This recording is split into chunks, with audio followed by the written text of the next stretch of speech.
हमारे प्रोजेक्ट का जो नाम है image search app using API. उसे बनाने के लिए सबसे पहले ये हमारे पास एक प्रोटोटाइप है कि इस तरह हम अपने प्रोजेक्ट को डिजाइन करेंगे। इसके बाद हमने एक यूआई भी डिजाइन किया है अपने प्रोजेक्ट का कि हमारा प्रोजेक्ट का वेब पेज जो है हमारा वो किस तरह का होगा। As it is image search app होगा, सर्च का इधर फॉर्म होगा, उसके बाद 3 पिक्चर्स और नीचे शो मोर का बटन। अब इसकी कोडिंग की तरफ मूव ऑन करता हूं मैं कि सबसे पहले कि अगर आप देखेंगे तो इधर हमने इसकी HTML फाइल बनाई है कि HTML इसलिए बनाई है क्योंकि इधर सबसे पहले इसकी HTML की बॉडी के अंदर इमेज सर्च ऐप लिखना था, तो इसलिए हमने H1 की हेडिंग यूज की है इमेज सर्च ऐप। उसके बाद ये इनपुट सर्च का क्या कहते हैं सर्च हेयर का ऑप्शन था, फॉर्म बनाना था, तो ये फॉर्म बनाया जिसे हमने ID the search from here. आगे इनपुट टाइप टेक्स्ट वगैरह, आगे उसे प्लेस होल्डर दिया यानी जिधर सर्च हेयर लिखने के लिए, और उसके साथ ही सर्च का बटन हमने इनेबल कर दिया। इसके अगर नीचे हम अगर देखें तो सबसे पहले इधर हमारे पास पिक्चर्स हैं, तो हमने यहाँ पे डिव बनाया जिसे हमने क्लास दी सर्च रिजल्ट्स के नाम से, और इसके अंदर हमने अंदर एक 3 डिव्स अलग-अलग बनाई जिसके अंदर हमने 3 पिक्चर्स को पेस्ट किया। इसके बाद एट द एंड लास्ट पे हमने एक बटन शो मोर का बटन शो करवाया। इधर हमने अभी तक उसे डिसेबल किया हुआ है क्योंकि जब नेक्स्ट हम पिक्चर सर्च करेंगे तो वो आपको शो हो जाएगा। एट द एंड लास्ट पे हमने जावास्क्रिप्ट की फाइल को यहाँ पे इनेबल किया हुआ है ताकि हम आगे जावास्क्रिप्ट में भी इसे यूज कर सकें। आगे हम स्टाइलिंग पे चलते हैं इसकी कि इसकी स्टाइलिंग हमने किस तरह की है। तो सबसे पहले स्टैरिक और ब्रैकेट के बाद ये जो स्टैरिक यूज करते हैं ये ओवरऑल हर चीज की स्टाइलिंग हो जाती है कि उसकी मार्जिन और पैडिंग 0 से स्टार्ट हो जाए, उससे फॉन्ट फैमिली ये मिल जाए, बॉक्स साइजिंग उसकी बॉर्डर बॉक्स हो जाए। आगे उसके बाद उसके हमने H1 है कि हमने इमेज सर्च ऐप की स्टाइलिंग की है कि इसके अंदर हमने क्या कहते हैं टेक्स्ट लाइन सेंटर कर दिया, फॉन्ट हाइट, मार्जिन और फॉन्ट साइज वगैरह। इसके बाद नीचे हमने मुख्तलिफ आईडीज बनाई थी कि आगे हमने इस फॉर्म को क्या कहते हैं सेट करना है, उसकी स्टाइलिंग करनी है, तो उसके लिए हमने फॉर्म में ये आईडी बनाई है सर्च फ्रॉम हियर, और आईडी को टारगेट करने के लिए हम हैश की यूज करते हैं, हैश आईडी नेम, और उसके बाद उसकी हमने स्टाइलिंग की है जिसमें डिस्प्ले फ्लैग्स, जस्टिफाई कंटेंट वगैरह हमने सेट किया है। ये सारी आईडीज को थ्रू इनपुट वाली जो भी हम लिखेंगे उसकी स्टाइलिंग की है। उसके बाद उसके रिजल्ट्स, सर्च इमेज के रिजल्ट और जितनी भी इमेज हैं, और ये जो डॉट है ये क्लास को टारगेट करने के लिए यूज किया जाता है क्योंकि हमने ये डिव बनाई थी बड़ी जिसके अंदर हमने सर्च रिजल्ट दी थी, उसे हमने टारगेट किया ताकि इसकी ओवरऑल जो जितनी भी पिक्चर्स हैं उसकी हम स्टाइलिंग कर सकें। एट द एंड हमने इसकी मीडिया क्यूरी यूज की है। मीडिया क्यूरी बेसिकली आपके वेब पेज को या किसी भी वेबसाइट को रिस्पॉन्सिव बनाने के लिए यूज करते हैं। इसके अंदर हमने इसकी मैक्सिमम विड्थ रखी है कि अगर इसकी विड्थ 768 हो जाए तो ये पिक्चर्स हमें इसकी पैडिंग 26 हो जाए और उसकी विड्थ 45 हो जाए। जैसा कि आप देख सकते हैं कि ये उसके लैपटॉप स्क्रीन से ये छोटा है, आईपैड की स्क्रीन है, जिस वजह से ये हमें इधर भी रिस्पॉन्सिव शो हो रही है। अब मूव करते हैं मेन पार्ट की तरफ, जावास्क्रिप्ट की तरफ। तो आप जैसा कि हमारा प्रोजेक्ट है कि हमने एपीआई को कनेक्ट करना था, तो हमने इसके अंदर क्या किया है कि सबसे पहले एसएस की लिए अनस्प्लैश से, और उसे हमने एक वेरिएबल क्रिएट किया एसएस की के नाम से जिसके अंदर हमने उसके एसएस की को पेस्ट कर दिया। अब जितनी भी हमने चीजें इस वेब पेज के अंदर यूज की हैं इन सब को हमने स्क्रिप्ट के थ्रू टारगेट करना है ताकि हमारा जो वेब पेज है वो काम कर सके, वर्किंग अपनी करे।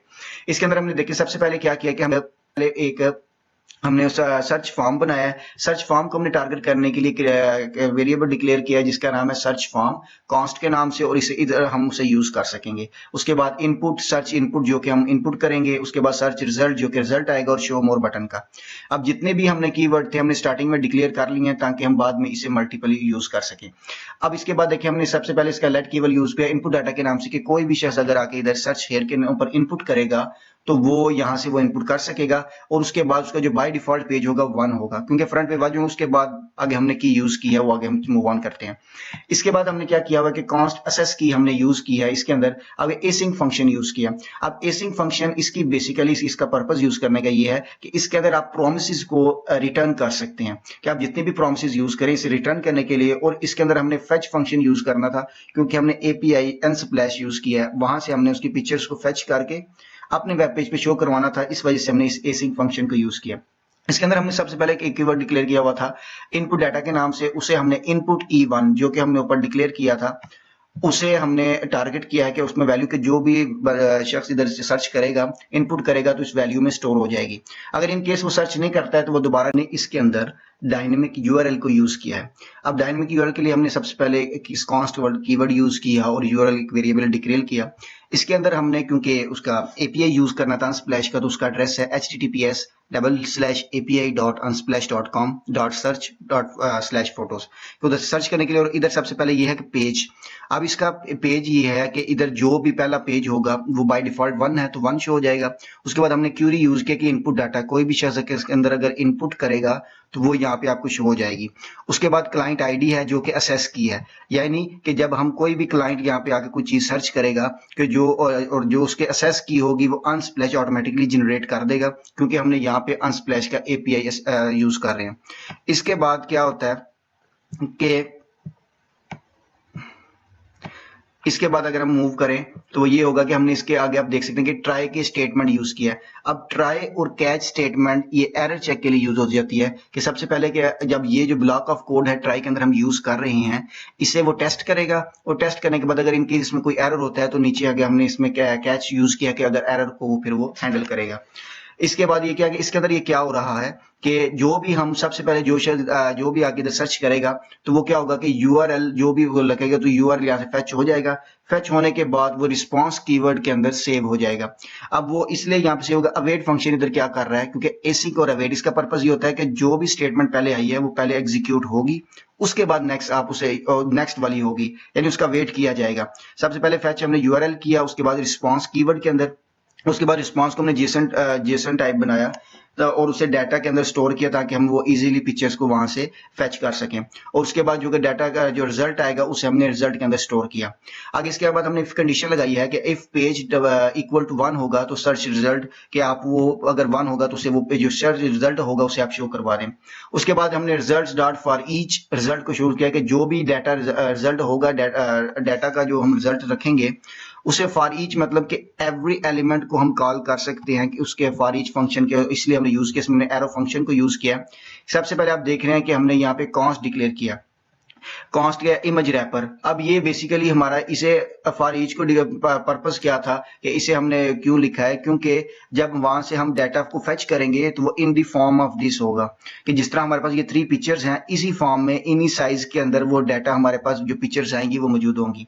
वो इसलिए क्योंकि देखिए इधर सबसे पहले हमने क्या डिक्लेयर किया था कि डिव बनाया था, और इधर भी हम क्या कर रहे हैं कॉन्स्ट इमेज रैपर के नाम से डिव को टारगेट कर रहे हैं। उसके बाद image wrapper search result const image. अब इमेज के अंदर क्या था कि इमेज के अंदर के सबसे पहले IMG है, SRC टैग है, HREF है और A है। अब इन सब को बारी बारी टारगेट करेंगे क्योंकि इससे वो उसका एक हमारे पास तैयार होगी। इसके अंदर कोई इमेज तो नहीं होगी, जो भी इमेज वहां से फेच होगी वो इन दी फॉर्म ऑफ इस रिजल्ट के अंदर हमारे पास इन स्मॉल पिक्चर्स के अंदर हमारे पास मौजूद होगी ये सारे। उसके बाद हमने कॉन्स्ट इमेज, उसके बाद कॉम SRC आर्ट को टारगेट किया, उसके लिंक को HRF टारगेट टेक्स्ट कंटेंट वगैरह। इसके बाद एट द एंड हमने ये क्या किया कि अपेंड किया है। अब इमेज रैपर के अंदर बेसिकली हमारे पास क्या है कि डिव है। अब इधर हमारे पास क्या था कि सबसे पहले बड़ा डिव है, डिव के अंदर उसके बाद हमारे पास SRC और HRF है। तो हमने क्या किया कि जो भी हमारे पास इमेज आएगी वो क्या कहते हैं वो डिव के अंदर स्टोर होगी, और वही इमेज अब डिव के अंदर ही हमने लिंक को यूज किया हुआ है, ये एज इट इज देखिए लिंक को यूज किया है तो वो लिंक भी एज इट इज अंदर यूज होगा, और वो क्या होगा इमेज डिव में आएगी और फिर उसके बाद इमेज का लिंक आएगा और as it is search result में वो इमेज शो हो जाएगी। उसके बाद हमने क्या कि पेज प्लस प्लस अगर एक पेज आपका फुल हो जाता है आप मजीद सर्च करना चाहते हैं, अगर पेज कंडीशन हमने यूज किया है पेज ग्रेटर देन 1 हो तो शो मोर स्टाइल ब्लॉक कर दो। अब ये शो मोर के बटन को ब्लॉक क्यों किया है कि हमने पीछे शो मोर के बटन को यूज किया था कि उसकी जो डिस्प्ले है वो नन हमने रखी हुई थी। ये देखें शो मोर के बटन की डिस्प्ले हमने नन रखी है क्योंकि हमने वहां पे इस पेज के ऊपर से शो नहीं करवाया। उसके बाद हमने इसकी डिस्प्ले को ब्लॉक किया है। उसे ब्लॉक करने के लिए शो मोर डॉट स्टाइल उसे टारगेट किया पॉइंट ऑपरेटर से। अब कैच एरर, अगर इन केस वो जो टेस्ट वहां पे कर रहा था ये ट्राई के अंदर इस ब्लॉक ऑफ कोड में इस केस कोई एरर जनरेट होता है तो ये कैच स्टेटमेंट उसे हैंडल करेगी। इसके बाद अब ये सब चीजें रेडी हो गई, आपको कॉल करना है क्योंकि ये यहाँ पे हमने सर्च फॉर्म को कॉल करना है कि फॉर्म को यूज किया है कि जब कोई शख्स आके इधर सर्च करेगा तो ऐड इवेंट लिस्टर क्या करेगा कि वो जो भी रिक्वेस्ट होगी उसे सबमिट करेगा। सबमिट करने के बाद बाय डिफॉल्ट पेज 1 है, तो सर्च इमेजेस को वो कॉल कर देगा जो सर्च इमेजेस का था। और नीचे शो मोर का बटन को टारगेट किया गया है कि ऐड इवेंट लिसनर, कि जब वो क्लिक करेगा शो मोर के बटन के ऊपर, तो वो दोबारा न्यू इमेजेस को कॉल कर देगा। ये किस तरह वर्क करता है, तो हम इसे यूज करते हैं कि सबसे पहले इधर हम कुछ भी सर्च करते हैं। लेट्स सपोज हम कैट को शो कर रहे हैं, सर्च करते हैं, तो ये देखिए हमारे पास कैट जो है वो नजर आ रही हैं। इसके बाद एट द एंड आपको मैंने शो मोर बटन बताया था जो कि कॉल करेगा। शो मोर पे हम क्लिक करेंगे तो वो मल्टीपल पिक्चर्स और भी शो हो जाएंगी। इसके बाद आप कुछ भी सर्च करना चाहें आप यहां से कर सकते हैं। लेट्स सपोज मैं लिखता हूं माउंटेन, तो आप देखें यहाँ पे आपको माउंटेन्स की पिक्चर्स भी मिल गई हैं। और इसके बाद आप